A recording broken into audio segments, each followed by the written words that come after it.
The first time Samuel Ford saw Borgakh Stormbound, she had her hand around the throat of a man twice his size and was making it look effortless. He had been wading through the Eastern Channel, knee-deep in black delta water, checking his reed marker flags after the overnight tide, when he heard the commotion in the direction of Callow's Dock, the cluster of stilt houses and floating platforms that passed for a market town at the mouth of the Grayville Delta. He had moved fast, reeds hissing against his leather leggings, and come out onto the main platform just in time to see her lift Dagger Munn. That was the man's name, a mean-spirited fence who worked the southern slipways, clear off his boots. Munn was going red, clawing at her green wrist with both hands. She was not even breathing hard. The orc woman was something that stopped Samuel completely in the middle of the dock, water dripping from his knees onto the salt-bleached planks. She was tall and powerfully built, but not like the blunt-jawed warrior caricatures that circulated in the taverns further inland.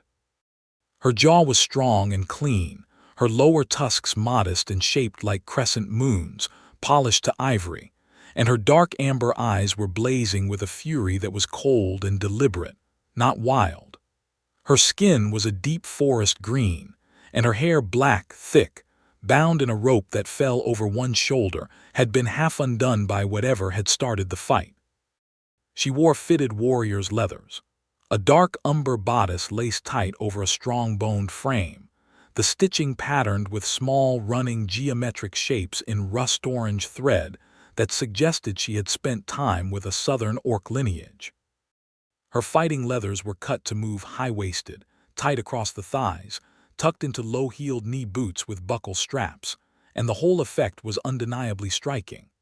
A short blade hung at her left hip, still sheathed, which told Samuel she had made a point of not reaching for it.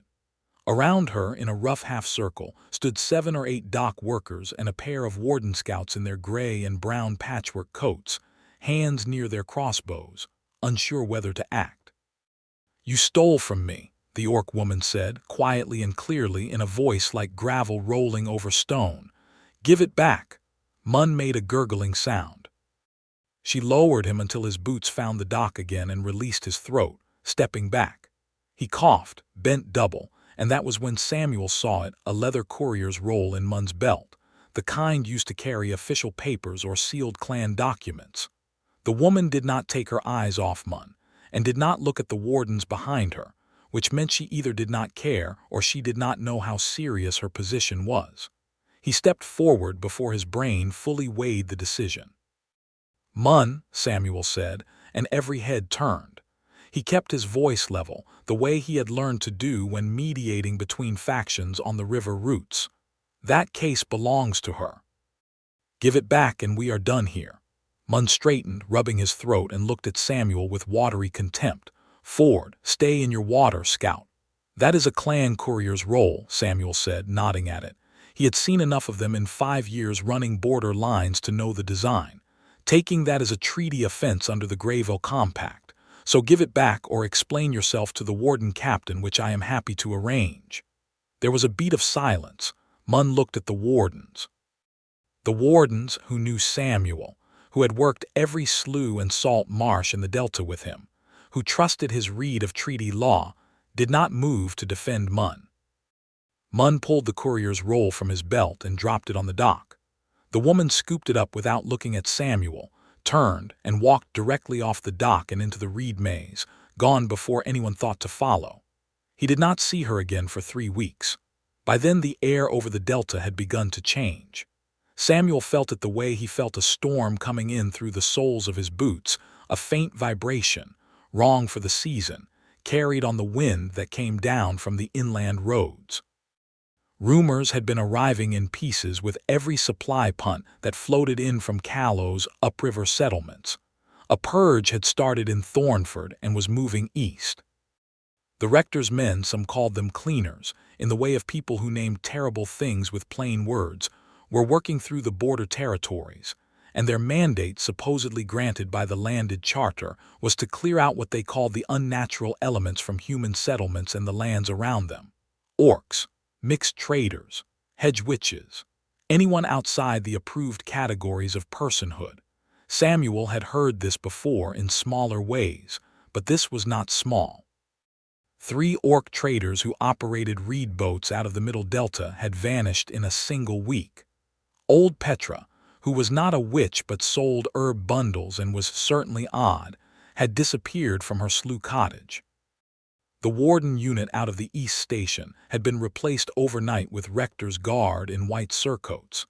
He was out checking the secondary channels when he found her again.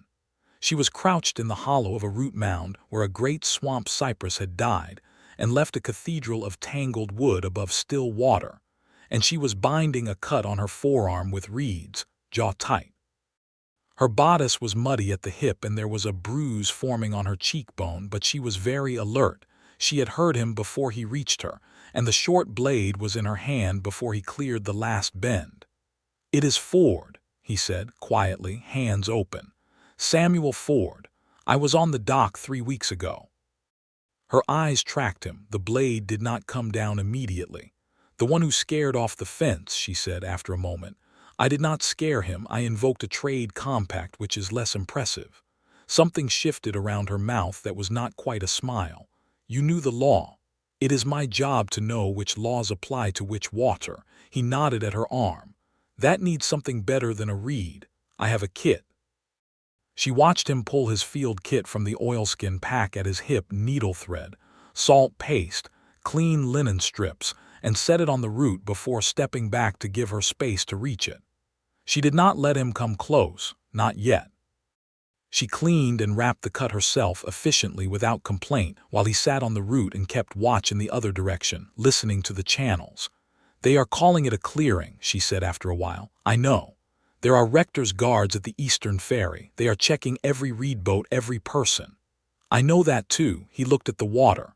"Where were you going when you got that?" A pause. "I carry messages, clan to clan, when the regular roads become dangerous. I was on a route." "The courier's role," he said. She had been an orc clan courier. That was not uncommon in the Delta. The canal network made it ideal for fast, discreet passage of sensitive documents, and orc clans often used couriers who were comfortable in the reed maze, because humans rarely were. "The role is delivered," she said. "The job is done. The problem is now I cannot go back the way I came, and I cannot reach the northern passage with Rector's guard on every platform." Samuel looked at her. In the filtered light through the cypress roots, the bruise on her cheek was dark and the cut on her arm was already seeping through the linen, and she was not asking him for anything. She was informing him. There was a distinction, and she knew it. "I know paths through the inner marsh that the guards have not mapped," he said. "I have been walking this delta since I was 18. Every channel, every blind pass, every hollow wide enough to float a reed boat through." She looked at him steadily. "Why would you help me?" It was a fair question.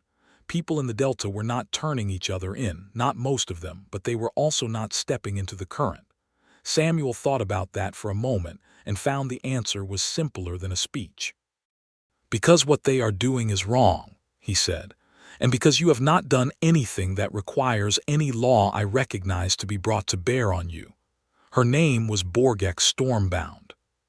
She told him that evening, when the light was going orange and gold across the flat water, and they were deep enough into the inner channels that the sound of the Delta settlement had faded.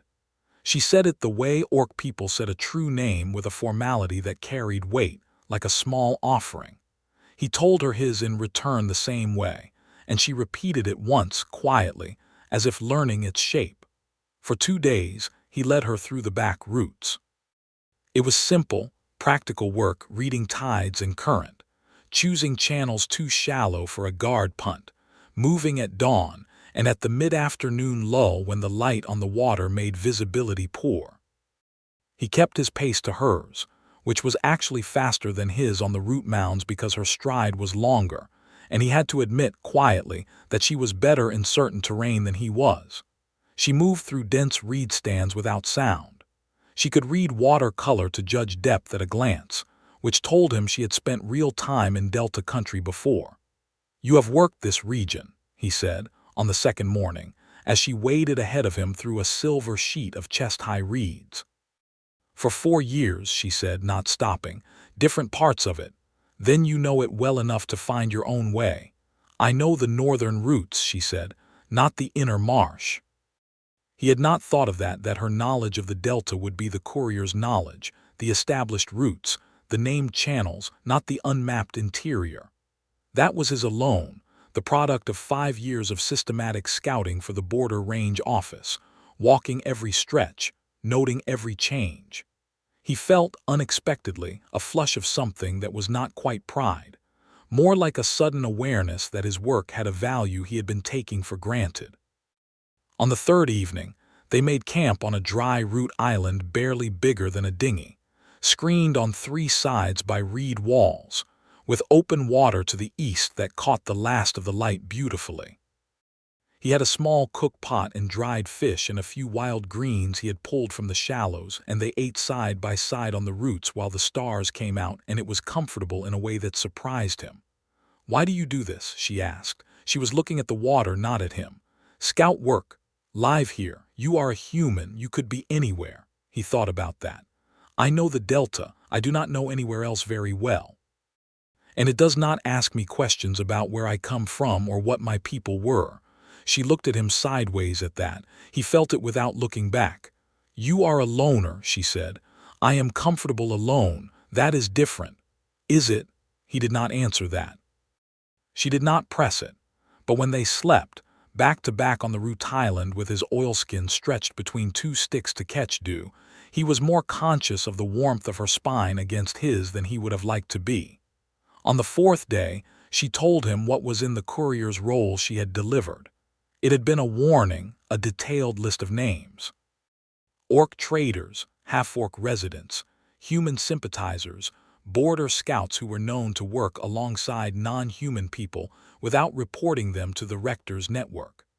The list had come from an informant inside the warden's replacement garrison, passed to a clan elder in the outer marsh, and distributed so people could be warned. "Your name was on it," she said. He stopped walking.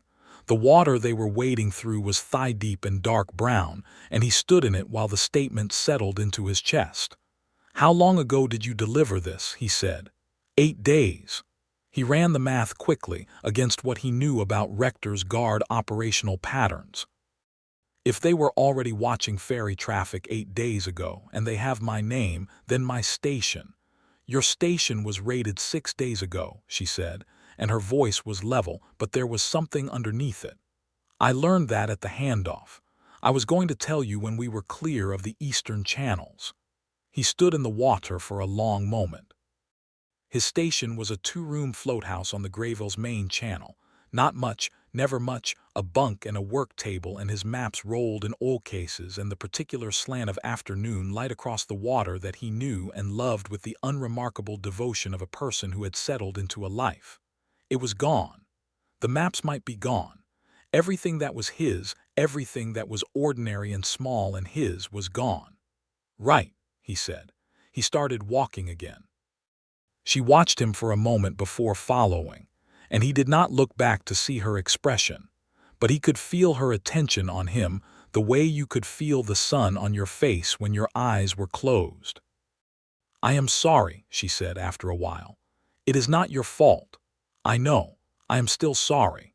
Something in that, the plainness of it, the refusal to justify or explain it away, pressed on a bruise he had not known was there, and he had to breathe carefully through the next few steps. They cleared the eastern route that afternoon, coming out through a blind channel onto a wide lagoon that fed into the northern slough network. From there, the Rector's guard patrols thinned because the northern slough was notoriously difficult, and most people thought of it as impassable.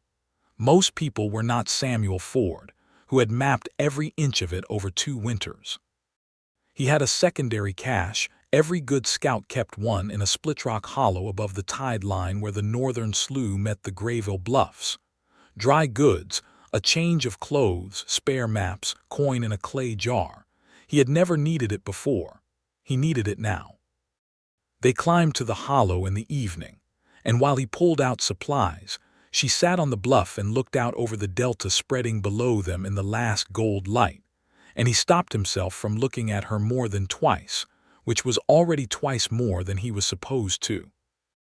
He found her a dry shirt from his cache, too big for her by far, but she took it without comment and tied it at her waist over her fitted leathers, and that was somehow worse because she made it look deliberate. "You do not have anywhere to go either," she said, pulling her long dark hair back and rewrapping the cord around it. She was not asking. Not immediately. "My route back to the northern clan territories runs through the Bluff Road. Rector's Guard have closed it at Harrow Crossing." "There is a water route into the northern highlands," he said. "Through the Ghost Slough, it takes longer." "How much longer?" 2 weeks if the seasonal water is still up, 3 if it has dropped." Looked at him. He looked at the maps he was unrolling on the flat rock. "You would guide me," she said, "if you want." The silence lasted long enough that he looked up. She was studying him with those amber eyes that were very direct and very still, the way a hawk was still over a field just before it moved. "Why?" she said again, not demanding, genuinely curious. "I do not have a station to go back to," he said simply. "And I know the route," and he stopped, looked back at the map. And she said, "And I would like not to go nowhere alone," he said. The words came out more honestly than he had intended, and he heard himself say them and felt the strangeness of it, like picking up a stone and finding it lighter than expected.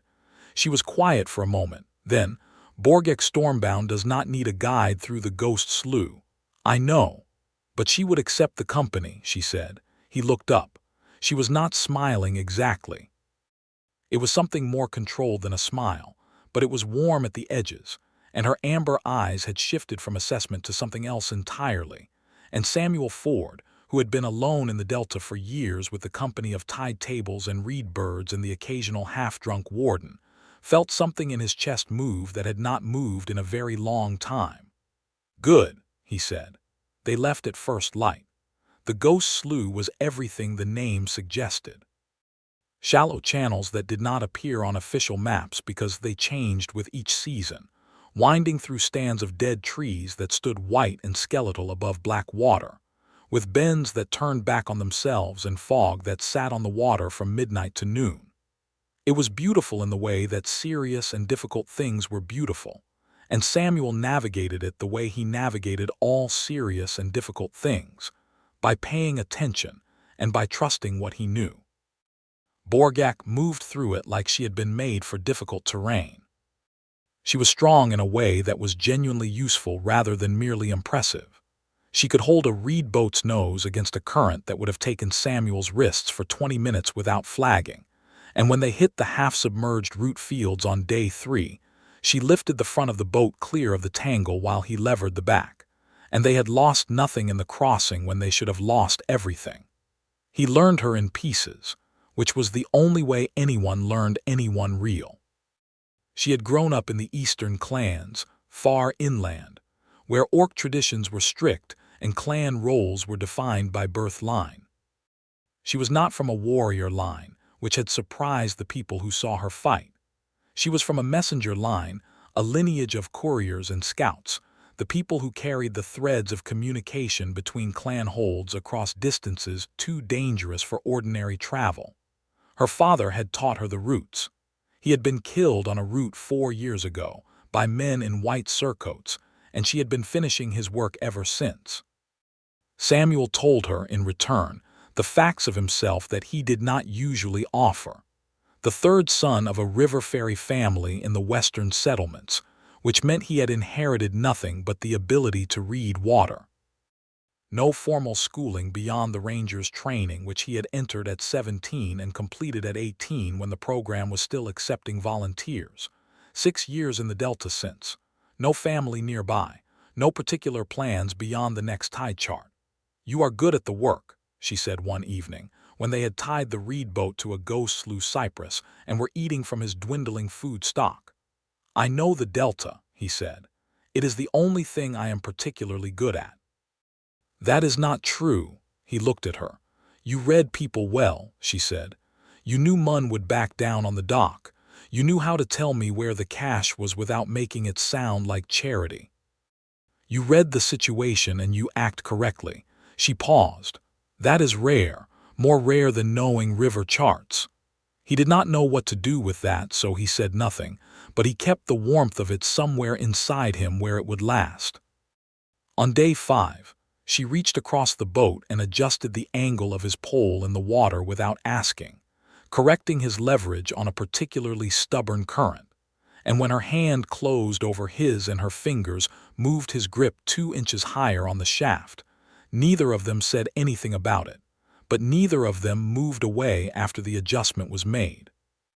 Her hand stayed over his for a long moment, longer than was necessary for the demonstration, and she was looking at the water ahead, and he was looking at their hands, and the current carried them forward quietly through the white trees.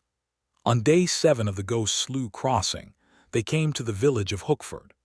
Hookford was a settlement of perhaps 200 people built on stilts where the slough met the beginning of the highland approaches, half fishing village, half resupply post for the trail north.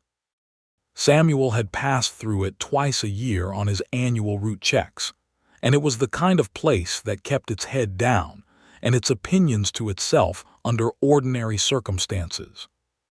These were not ordinary circumstances. Hookford had a rector's post. They knew the moment they saw the white banner on the main platform. Samuel steered them into the reeds and they sat in the shadow of a thick stand, watching. "We need to resupply," he said quietly. "We are 4 days out from the Highland Pass and we have 3 days of food. If there are guards, there will be guards. There will also be food, and I know people in this village." She looked at him. "You want to go in?" "I need to go in." "You can stay with the boat." He paused. "Or you can come in with me and we can do it faster." "An orc courier on a rector's watch list walking into a rector's post village," she said flatly. "That is your plan." "Half a plan," he admitted. Her jaw shifted. "You have got the confidence of someone who does not know he should be afraid." "I know exactly how afraid to be. I just do not think staying afraid is particularly useful." She looked at him for a long moment and then she exhaled through her nose and said, "I am coming with you." He pulled the boat up through a back channel to an old landing he knew, behind the tannery that backed onto the water. His contact in Hookford was a woman named Myra Dent, who ran the chandler's shop and had been quietly supplying border scouts off the books for years. He did not know whether Myra had been flagged. He did not know whether Hookford's rector's post had been active long enough to establish informants. He found out 3 minutes after they reached the main platform. They had just come up the tannery steps when a pair of rector's guards came around the corner of the fish smoker's shed, and there was a moment, a full, crystalline, held-breath moment, where all 4 people looked at each other. Then one of the guards pointed at Borgakh and said, loudly, for the benefit of the people on the market platform ahead of them, "Orc on the watch list. Stop there." Samuel put himself sideways without thinking, not fully in front of her. She was not someone you stood fully in front of but beside her, angled so he was between her and the nearest guard. "Ford," Borgakh said low. "I am aware," he said. "Stand aside," the guard said to him. The second guard had his hand on the sidearm at his belt, a long wood-end steel shock rod, the kind the rector's force favored, because it was non-lethal enough to avoid treaty complaints but effective enough to drop an orc. This is a cleansing operation under the landed charter. Non-involved parties should remove themselves. "I am a border scout for the Grayville Range Authority," Samuel said, and pulled the brass identification disc from inside his shirt where he kept it on its cord, holding it up. "Which supersedes the rector's civil authority in active delta and transit zones, including this post, which falls inside the mapped boundary.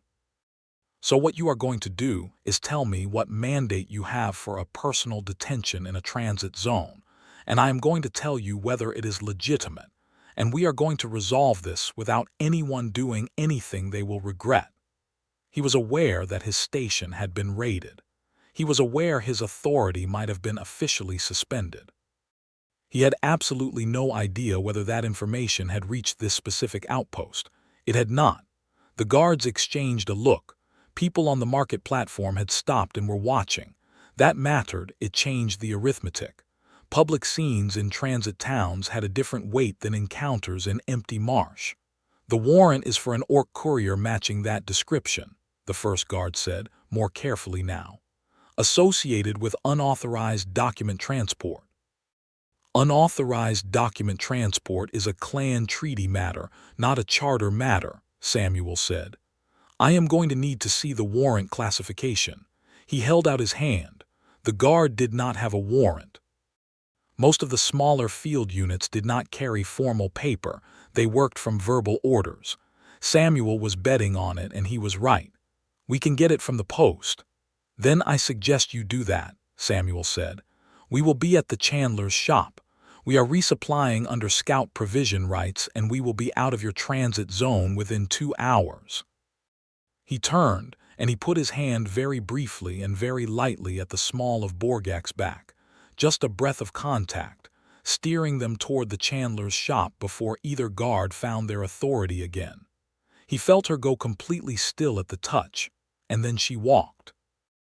Myra Dent was in her shop, and she was sharp and quick, and she had them supplied and out the back door in 20 minutes, with a bag of dried meat, hardtack, oil, a new flint kit, and a map of the highland approaches that was better than anything Samuel had. They were back in the reed boat before the guards returned with anything on paper. You are either very brave or very reckless, Borgakh said, when they were out of sight of Hookford and the slough had swallowed them again. I told you. I know which laws apply to which water. What if they had suspended your authority? Then we would have run, he said. I also had an exit path. She made a sound, half amused, half exasperated, and looked away, and he caught the side of her expression and the small curve at the corner of her mouth, and felt a warmth run through him that had nothing to do with the afternoon sun. That night on the slough she was quieter than usual, and he let her be, and at some point in the deepest dark of the third watch hour, when they were tied to a cypress and the fog had come in and the world was only the sound of water and the distant calls of marsh birds, she said quietly into the dark, "You could have walked away on that dock, when Munn had me." He was not quite asleep. He had been listening to the water. I know. You could have walked away today. I know that too. Silence. Then, why do you not? He thought about it genuinely, because she deserved that. Because I see you clearly, he said finally. Not the orc woman on the watch list, not the threat. You, the person, the way you do this work, the reason you do it. Your father taught you the routes, and you are still running them for him and for your people, and you are doing it in the middle of a purge, which is the bravest thing I have seen in years. And when I see someone clearly, I do not find it possible to walk away from them. The fog moved on the water. Something in the cypress above them shifted. Samuel Ford, she said, very quietly. Borgakh Stormbound, he replied, with the same weight. And then she reached across the bottom of the boat and found his hand in the dark, and she held it, and he turned his hand over and held hers back, and they did not say anything else for a long time. They cleared the Ghost Slough on day 9 and made the Highland approach on day 10, trading the reed boat for foot travel where the terrain climbed above the waterline. The world changed character entirely: dry stone underfoot, scrub cedar, the long views opening up through gaps in the highland ridge. The air smelled different from the delta. Less water, more mineral, and a cold edge that the delta never had. Samuel had been to the highlands twice but did not know them as well as the marsh. He was, for the first time in 10 days, not the authority on the terrain. He told her this directly. "Tell me where to walk," he said, "and I will follow." She looked at him as if verifying that he meant it. He did. She started walking. The role reversal was easy in a way he had not expected. He was used to being the one who knew the ground, and trusting her knowledge of it felt like a relief rather than a diminishment. He watched the way she chose her paths. The same attention he gave to reading water, applied to stone and scrub, and learned it, because that was what he did. On the second day in the highlands, they reached Thornwall Pass, which was the last waypoint before the trail split between the clan territories and the lowland roads that ran back west. Thornwall was not a village, barely a stopping post: 3 buildings around a central fire pit, a stable for highland mounts, a supply depot that operated on a barter system. But it had people, and where there were people in the current season, there were complications. The complication this time arrived in the form of a man named Caro Seld. Samuel knew Seld by reputation. a freelance enforcer who had, in recent years, aligned himself with Rector's operations because the pay was good, and because he liked having official permission to do the things he had previously done without it. Seld was not a guard. He wore no white surcoat, but he had a Rector's commission paper that he reportedly produced on cue, and he worked his own circuit through the Highland approach routes specifically, because the Highlands were where people went when they were fleeing something. Seld was at the fire pit when they came in, and he recognized Borgakh before Samuel had even finished scanning the space. "Well," Seld said, standing up slowly from the fire. He was a big man, wide across the shoulders, with a scar that ran from his left ear to the corner of his mouth and gave his face a permanent lopsided expression. He had 2 men with him, trail hands, armed with short swords, sitting at the supply depot steps. "Stormbound, word went out about you a week ago."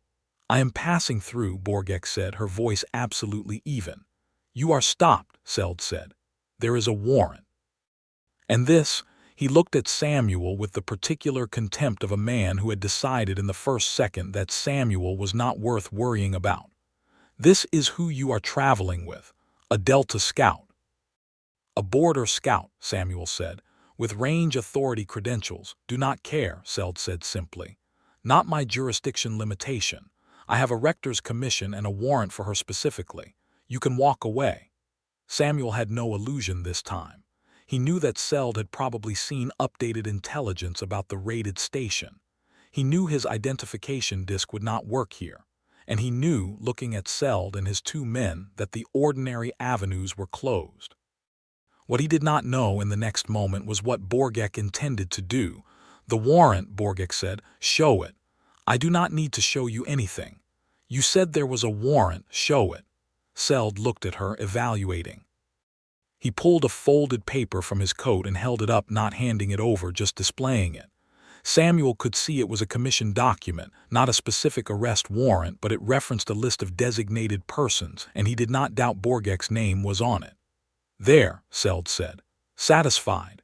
"No," Borgakh said, "because that is a commission, not a warrant. A commission authorizes general operation. A warrant is individual. Without an individual warrant, you do not have the authority to detain me." Seld's expression went from contempt to something colder. "You read law." "I am a courier," she said. "I carry documents. I understand what they say." Seld looked at Samuel. "Is she always like this?" "Yes," Samuel said. "It is actually one of my favorite things about her." He said it without thinking and felt, immediately, Borgakh's glance cut sideways to him, sharp and warm all at once. Seld moved fast for a big man. He went for Borgakh rather than Samuel, which was the expected move. Take the orc first, deal with the smaller problem after, and reach for her arm. And Borgakh hit him, not with a weapon. With the heel of her hand, directly under his chin, fast and precise. And Seld sat down on the ground like his legs had simply decided the situation was over. His 2 men scrambled to their feet, and that was when things complicated themselves considerably, because both men went for their short swords, and Samuel had a long knife and a scout's crossbow with 3 bolts, and no enthusiasm for being outnumbered in a Highland pass. He had the crossbow up. "Down," he said, loud and flat. "Swords down, hands up. This is a range authority field stop, and anything you do in the next 5 seconds is a crime I will personally document and file." He had no idea if that would work. It did not entirely work, but it slowed them, and that was enough. Because Borgakh had already taken Seld's commission paper from where it had fallen, had folded it and put it in her courier's roll case, and was now standing over him with her short blade drawn, and she said to Seld's 2 men in a voice that needed no amplification, "Tell him when he wakes up that he can apply for an individual warrant through proper channels. And if he comes after us again before he has one, I will keep the commission and report him for unauthorized detention in a treaty zone. Which I have a witness for." The men looked at Samuel. Samuel kept the crossbow up. "Down," he said again, quieter this time, steadier. They put their swords down. Samuel and Borgakh walked out of Thornwall Pass with the supplies they had traded for and Seld's commission paper, and they did not run, because running was an admission, and they were not admitting anything. They were a full mile down the trail when Borgakh started laughing. It was quiet at first, just a breath, then another, and then it was actual laughter, the kind that comes when you have held tension for a long time and it releases all at once, and it was a beautiful sound, lower and fuller than he had expected from her, and Samuel stood on the highland trail and listened to it with something that felt dangerously like joy. "You have no authority here," he said mildly. "In case you missed that fact. I have never had authority here," she said, catching her breath, but he did not know that. "I also had 3 bolts. "Yes," she said, 3 bolts and an attitude." She looked at him sideways. "One of your favorite things about me." He felt the heat of it travel up his neck. He kept walking. "I said it was one of my favorite things. I have other favorites." She fell into step beside him, close enough that her shoulder brushed his, and she did not move away. They camped that night in a shallow hollow between 2 rock faces that the highland wind went over rather than through, and there was dry cedar for a small fire, and the sky above them was enormous and cold, and full of stars that were different from the delta stars, harder, cleaner, further away. He sat with his back against the rock and she sat close beside him, their shoulders touching deliberately now, and neither of them pretended otherwise. "When this is done," he said, meaning when she reached the clan territories and the immediate danger of the purge was behind them, "what will you do?" "Finish the route," she said. "There are 2 more messages to carry. For my father's clients who are also my clients now. And after," she was quiet for a moment, "there is always another route." "Do you want that?" he said. "Just, always another route alone through whatever season of trouble the world is running." She looked at the fire. "What I want has not been a useful thing to spend time on. It could be." She turned her head and looked at him directly, and in the firelight her amber eyes were very warm and the bruise on her cheek had yellowed and faded, and her profile was strong and certain and lovely. And Samuel Ford, who had spent 6 years in a delta marsh being comfortable alone and telling himself it was enough, understood suddenly and completely that it had not been enough at all. "I want to stop running from things," she said quietly. "I want to run toward them instead. I want to know that the person at my back is there because they chose it, not because they owed me or were stuck with me or had nowhere better to be." "I have nowhere better to be," he said. She made a small sound. "But I am not here because of that," he continued. "I am here because I chose it. Every day since the dock I chose it. I would choose it again." She looked at him for a long moment, and then she reached out and put her hand against his jaw, just resting there, and he turned into it slightly, the way you would toward warmth. "Samuel," she said. "Yes," he said, as if she had asked a question, and then she kissed him. Not tentatively. She did not do anything tentatively. He was learning, but directly, honestly, the way she did everything, and he kissed her back with everything he had. And the fire shifted and the highland wind went over the rock and the stars were very bright above them. And nothing was simple or solved or safe, but it was real. In the morning, they did not pretend it had not happened, and they did not make it awkward, because neither of them was the kind of person who made things awkward by overthinking them. She braided her dark hair at the fire while he packed the camp, and when she stood and shouldered her pack, she put her hand on his chest for a moment, just resting there with a warmth and a certainty that said, "I chose this." It was the best thing anyone had ever said to him without words. They reached the outer boundary of the clan territories on day 14, where the Highland Trail met the first clan marker, a carved stone set into the ground, with the Stormbound clan insignia cut into its face, which told him her family's messenger circuit had been based here. She stopped at the stone and put her hand on it, and he stood back and let her have the moment, and he understood without being told that this was where she had been going since before he had met her, and that she had been less than certain she would make it. She had made it. But when they crossed the boundary and entered the outer settlement of Grayville Clan, a cluster of substantial high-end timber longhouses set around a central fire ground, busy with the activity of perhaps 300 people, The welcome was not entirely warm. He knew it would not be. He was human. The clan had the same deep-carved history of conflict and loss with humans that every orc people in this region did, deepened now by the active purge, the rector's operations, the names on the list. He kept his expression open and his hands visible and let Borgakh speak first. She spoke in her own tongue formally, in what he recognized as the cadence of announcement. She was telling them who she was, what she had brought, who he was. He caught his name in the stream of words and stood steadier when he heard it. The elder who received them was a woman named Grathka, white-haired and compact, with eyes that evaluated Samuel in the first 3 seconds and did not look away for several minutes. She spoke to Borgakh at length. Samuel waited. Borgakh translated. She says you are welcome to rest and eat. She says the messages you helped deliver reached their destinations, and the people who needed to be warned were warned. She says that some were still taken, but fewer because of the warning, and that matters. A pause. She says she will not call you friend yet, because that is a word with weight here. But she calls you honorable, which is the first step. That is more than I expected, Samuel said honestly. She says that too, Borgakh said, and something in her voice was full and warm. He was given a guest space in one of the outer longhouses, and he slept in a bed for the first time in 2 weeks and woke with the sound of the settlement around him. The ordinary sounds of people living, children calling, someone working metal, the smell of cooking, the particular kind of acoustic that a working community made when it was intact and going about its life.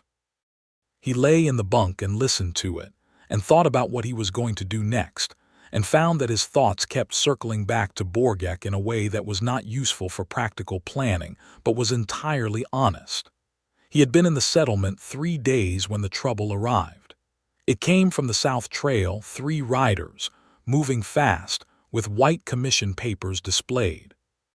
Not Seld, but a formal rector's guard detachment, better organized and better armed, with a lieutenant who had actual individual warrants this time. They stopped at the clan boundary marker. They had enough sense not to cross it without permission, and the lieutenant called out in a carrying voice for Borgakh Stormbound to present herself for legal detention. The settlement went very still. Samuel was at the central fire ground when the call came, and he watched the way the clan people arranged themselves, not panicking, not running, but moving into positions that said they had done this before, that they were standing against the possibility. He saw Borgakh come out of Grathka's longhouse with her courier's roll at her hip and her short blade on the other, and she walked to the boundary without hurrying. He fell into step beside her. She did not tell him not to. He chose to take that as permission. The lieutenant was a young man with the clipped authority of someone who had been given power before earning it. He had 4 guards behind him and papers in his hand, and he recited the warrant with the self-consciousness of a man performing legality rather than practicing it. The warrant cites document theft, Borgakh said when he finished. Unauthorized transport of designated materials.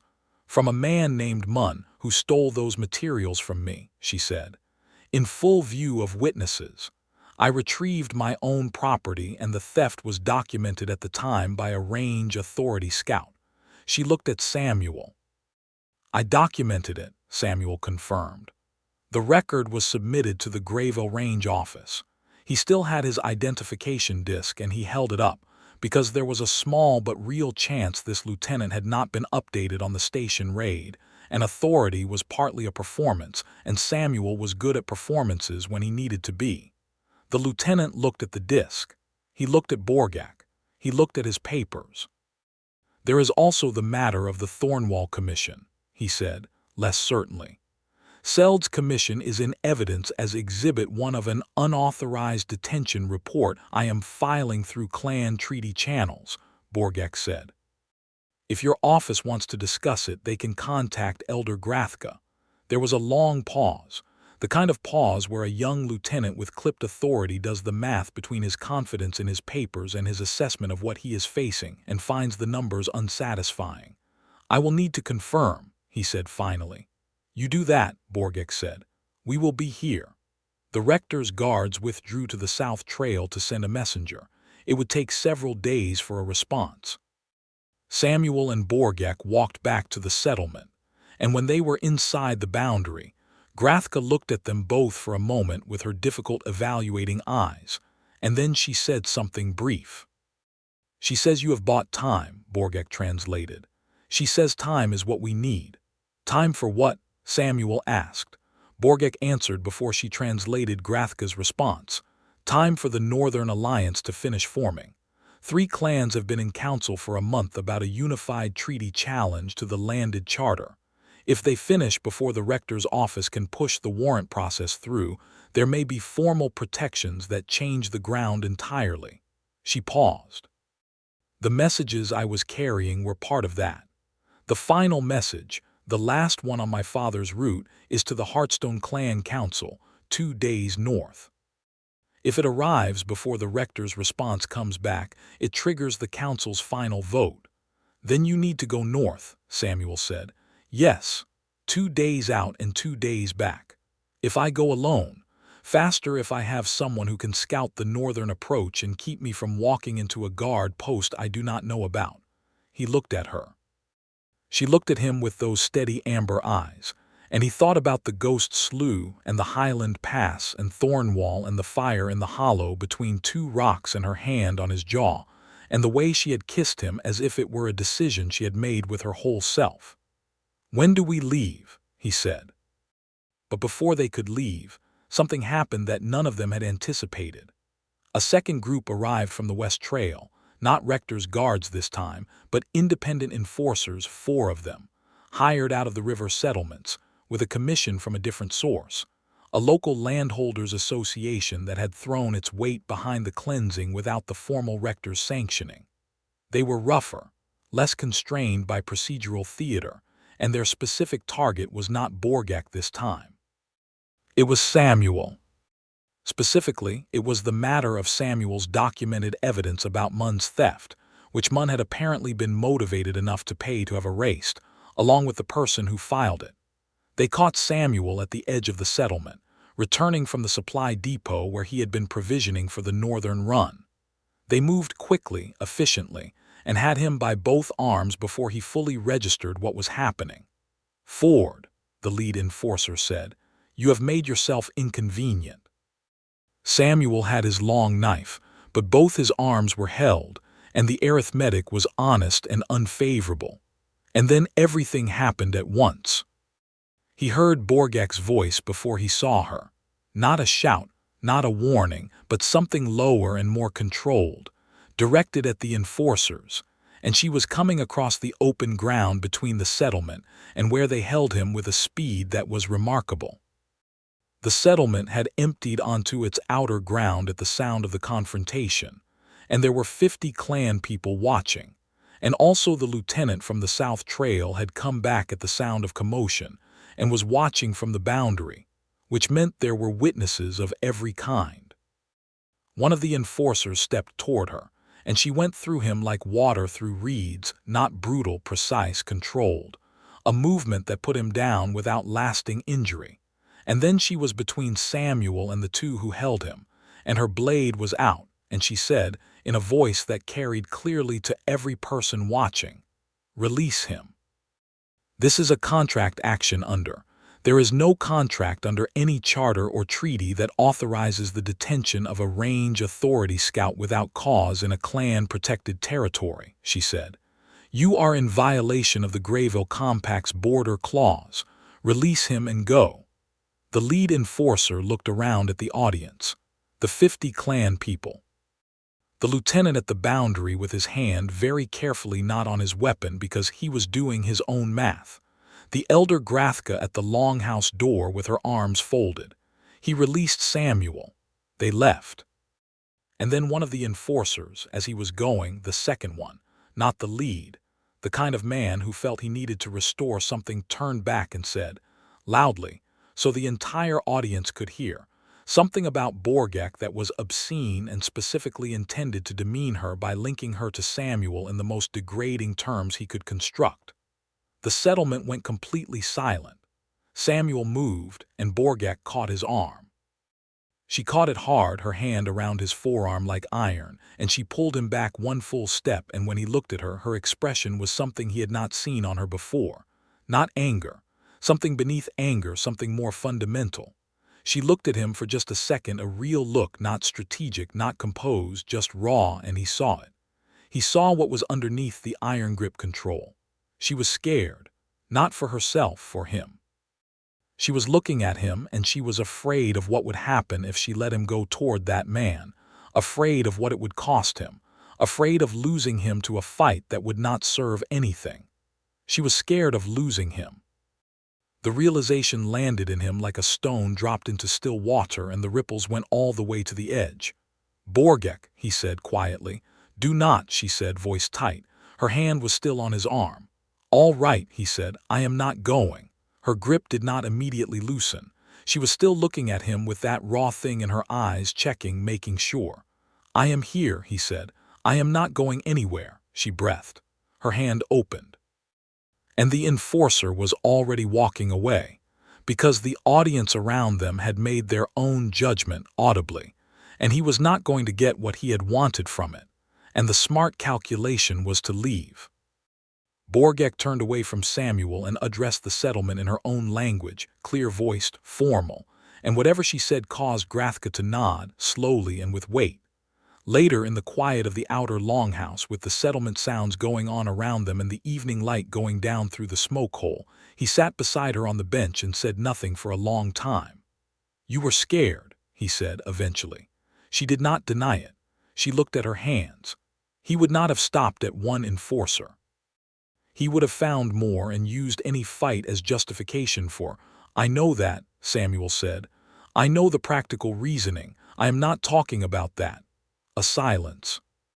"You were scared of losing me," he said. She was quiet for long enough that he thought she might not answer.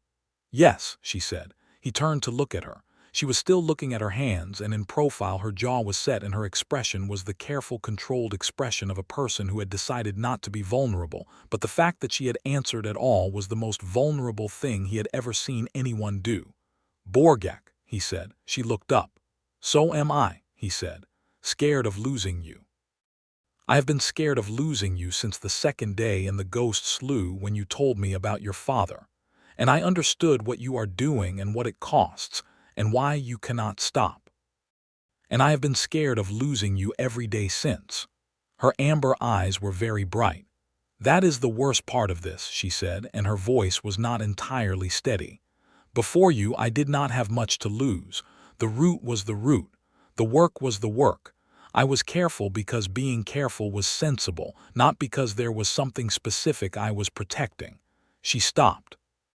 "And then you sat on that root highland and handed me your field kit and stepped back so I could clean my own wound because you understood I needed to do it myself. And you have been making me less alone every day since. And I do not know how to be strategic about that." He reached for her hand and she let him take it, both hands, and she held on. "I do not want you to be strategic about it," he said. "I know. I want you to stay," he said, "not as a plan, not as a practical arrangement, as the plain truth of it. When this message is delivered and the council votes and whatever comes after, I want you to stay with me, whatever and wherever that means."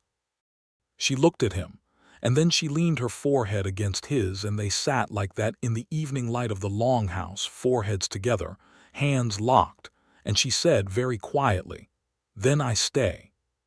The next morning they provisioned for the northern run, and Grathka saw them off at the settlement boundary with a formal blessing in the clan tongue, a brevity of words that carried a great deal of weight, as brief things often did among people who had chosen their words carefully over a long life.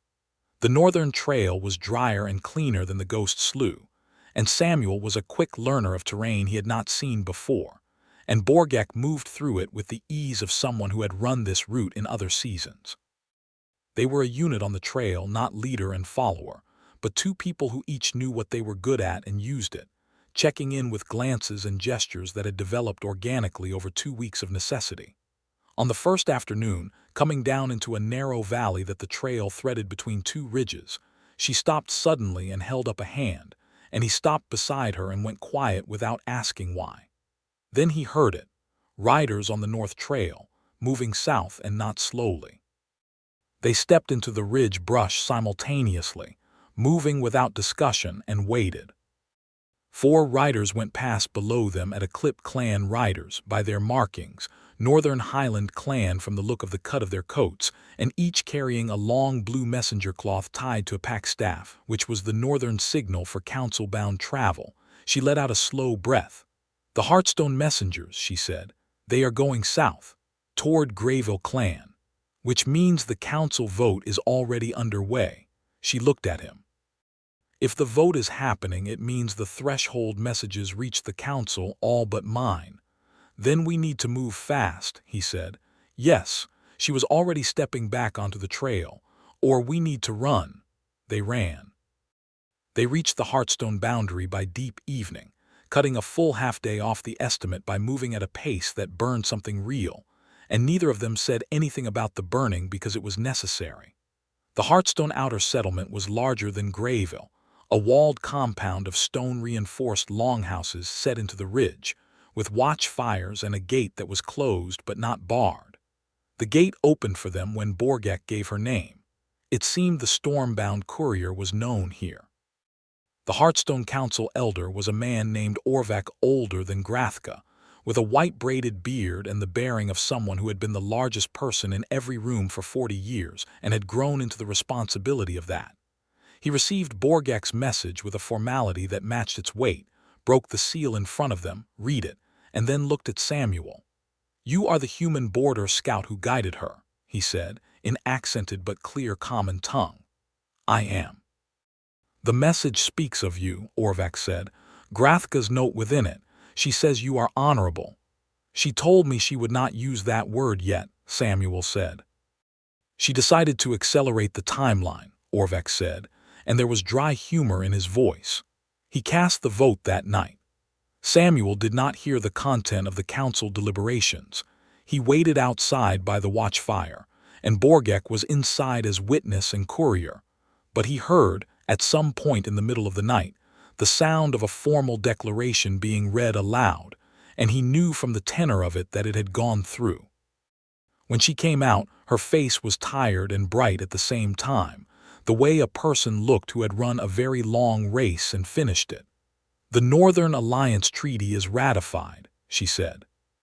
"It goes to the Charter Council with 3 clan signatures and a formal legal challenge. The Rector's operations in the Delta and Highland regions are suspended pending review under the Joint Compact." "Pending review," he said. "Not ended." "Not yet. But suspended means the warrants are on hold. It means Seld cannot act. It means the Rector's lieutenant at Greyville clan boundary has to go back and wait." She sat down beside him at the watchfire, close, and leaned into him. He put his arm around her and she let him, and the fire was warm and the night was cold and the stars were the hard Highland stars. "Your father's route," he said. "Complete," she said. They were quiet. The fire shifted. "What happens now?" he said. She was quiet for a moment, and then she sat up a little and turned to face him with a directness that he recognized as the expression she wore when she had made a decision. "I want to tell you something," she said. "About what I want, clearly, so there is no uncertainty." "All right," he said. "In my lineage, when a stormbound courier takes a route partner, a permanent one, there is a custom. You carry a mark, not large, just a line here." She touched the inside of her own wrist lightly. "It means this person knows my roots. It means I have chosen them as the one who knows where I go and comes with me." He looked at her wrist, then at her face. "Are you asking me?" he said. "Yes," she said. "I am asking." He held out his wrist, inner side up. "Yes," he said. She pulled a small kit from her courier's roll, a needle, a pot of dark ink made from something mineral and lasting, and she drew the mark on his wrist with the focus and steadiness of someone doing something that mattered. It was a single line, slightly curved, like a river seen from above, and it took perhaps a minute. And when it was done, she held his wrist in both hands for a moment and looked at it. He looked at her. "Now you," he said. She gave him the needle and the pot, and he drew the same mark on her wrist with somewhat less steadiness, but the same care. concentrating as if the slight variance in his line from hers would matter, which in a sense it did because nothing that was his had ever been given to anyone this way before, and he wanted to do it right. When he finished and looked up, she was watching him with an expression that was open and full and undefended, and it was so different from the closed and contained face she had presented to the world for so long that it hit him somewhere deep, the gift of it, the trust of being allowed to see her like this. He set the needle down and kissed her, with the fire behind them and the highland night around them, and she kissed him back, and her hands were in his hair, and his were at her waist, and the warmth between them was entirely beyond the reach of any purge or warrant or cold season. They stayed 2 days at Hearthstone. It was partly hospitality and partly strategic rest before the journey back, because the world they were returning to was changed but not transformed overnight, and going back meant navigating the change carefully. In those 2 days, Borgakh spoke to Samuel twice more. He asked about Samuel's knowledge of the delta routes, the extent of his mapping, the accuracy of his boundary documentation. He asked about the Ghost Slough and the Highland approach channels. He asked, with the careful oblique approach of a diplomat, whether Samuel would be willing to continue his scouting work under a joint compact authority rather than the range authority office that had been compromised. "You are asking if I would work for the Alliance," Samuel said plainly. "I am asking if your skills and knowledge would be available to the people who need them," Borgakh said, which was a more honest answer than most. "Yes," Samuel said, "if Borgakh is the one I report to." Borgakh looked at him, then looked at Borgakh, who was standing across the longhouse and pretending to look at something else entirely. "That can be arranged," Borgakh said. The journey south was different from the journey north in all the ways that mattered. They still moved quickly, still scouted ahead, still kept a scout's discipline about trail and terrain and watchfulness, but the weight of urgency was different. Not lighter exactly, because the world was still complicated, and the changes that had been set in motion would take time to settle into something stable. But it was a purposeful weight rather than a desperate one. They reached Greyville Clan at midday on the 3rd day of return, coming in on the North Trail as a different pair of people from the pair that had left, not in their circumstances, those had shifted, but in themselves. Whatever had been growing between them had found its form in the Hearthstone watchfire and in the marks on their wrists and in the simple fact of 2 people who had decided. Grathka met them at the fire ground. She looked at Samuel's wrist. She looked at Borgakh's. She said something brief. "She says my father would have liked you," Borgakh told him. He had no good words for that. He just nodded and meant it deeply. The rector's lieutenant had received his order's suspension pending review, and his detachment had gone. The Western Trail enforcers had also gone. Their commission evaporated with the suspended warrant. The settlement had the air of a community that had been holding its breath and had not yet exhaled, but was beginning to think it might. That evening, the clan held a gathering at the central fire ground. Not a formal ceremony, just the ordinary gathering of a community marking the end of one kind of tension and the beginning of whatever came next. People ate and talked, and children ran between the adults' legs, and the fire was large and warm. Samuel sat with Borgakh at the outer edge of the fire circle, where they could see everyone, and the firelight reached them without being at the center of it, which was where both of them were most comfortable. She had her shoulder against his and his arm was behind her, and people looked at them, and some of the looks were appraising, and some were warm, and some were complicated with old histories, and none of that changed anything, which was itself a kind of resolution. "I need to tell you something," she said at one point, looking at the fire. "Tell me. When I came out of the Ghost Slough without you and tried to imagine what the next route looked like, I could not do it," she said. "Not practically, I know the routes, but I could not picture it. The shape of it was wrong." She paused. "I have never not been able to picture the next route. The route was always the one constant thing." He understood what she was saying. "I am the same way about the Delta," he said. "When I found out the station was gone, I thought I had lost the thing I knew how to be. and then you handed me a better map which I did not know was possible." She turned her head and looked at him. "You are very strange, Samuel Ford," she said, but her voice was full of warmth. "You keep coming back to it, though," he said. She laughed, quiet, and leaned into him, and he held her against the cold edge of the evening and looked at the fire and thought about routes.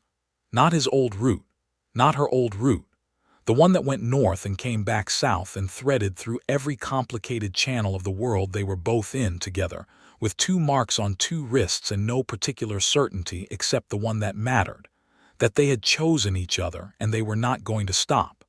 There was still work to do. The treaty challenge would take months to work through the Charter Council, and in those months the border regions would be uncertain, and the alliance network would need reliable scouts who knew the inland waterways and the highland approaches. Seld was still somewhere, and Munn was still somewhere, and the rector's administration had lost a fight but not a war. None of that was resolved.